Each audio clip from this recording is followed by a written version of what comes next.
stairs to my bed, and I lay there shivering.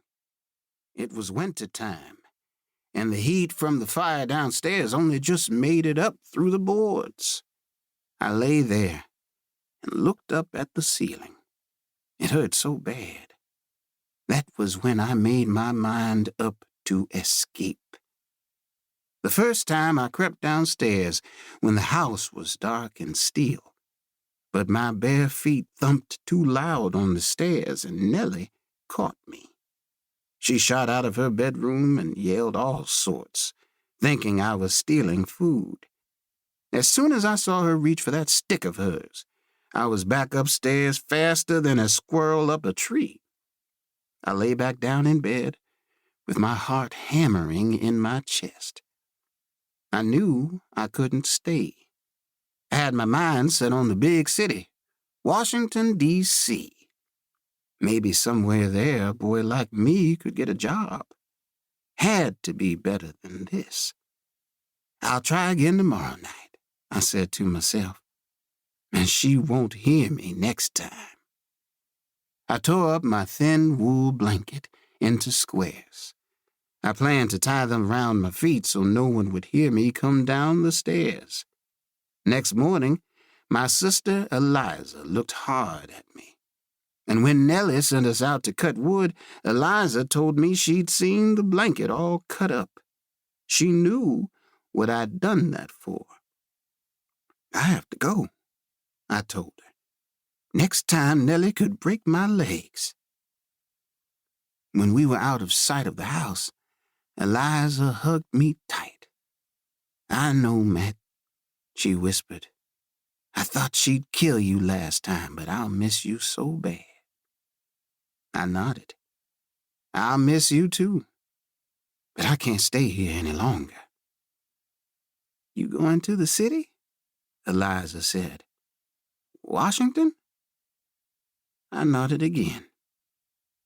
Quickest way is up the road past Port Tobacco. I heard people say you can walk there in a day or two, she told me. I wiped my face with my sleeve. I was sad to leave my sister, but I didn't want her to see me cry.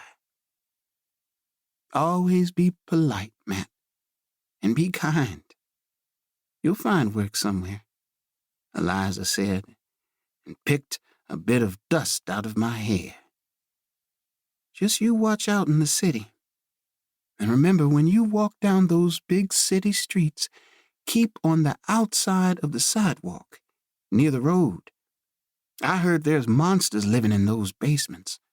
They live in the dark and swallow up colored children who fall in. So you make sure you don't. I made a face. Eliza, that's all just stories, I said. Just stay safe. You hear?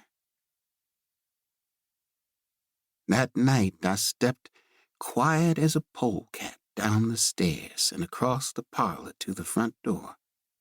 I opened it real slow. I held my breath, but the door made no sound at all. Outside it was dark and cold.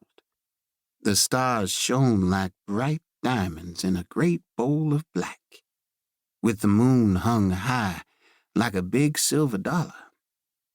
The ground sparkled with frost, and my breath made great clouds of smoke in the frozen air. I ran across the moonlit fields and all the way to the road. With every step I took, I was further away from Nellie, and I felt a little bit more free.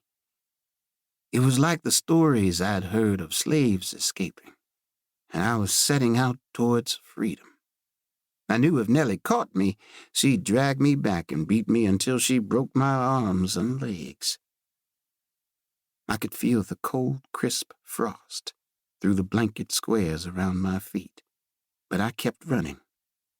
When I could run no more, I stepped off the road and into the woods. I pushed some dead leaves out of the way and curled up in a hollow at the bottom of a tree. I held my jacket tight shut to keep out the chill, but I couldn't sleep, not a wink. I was too cold and too scared. I thought of all those stories I'd heard of night.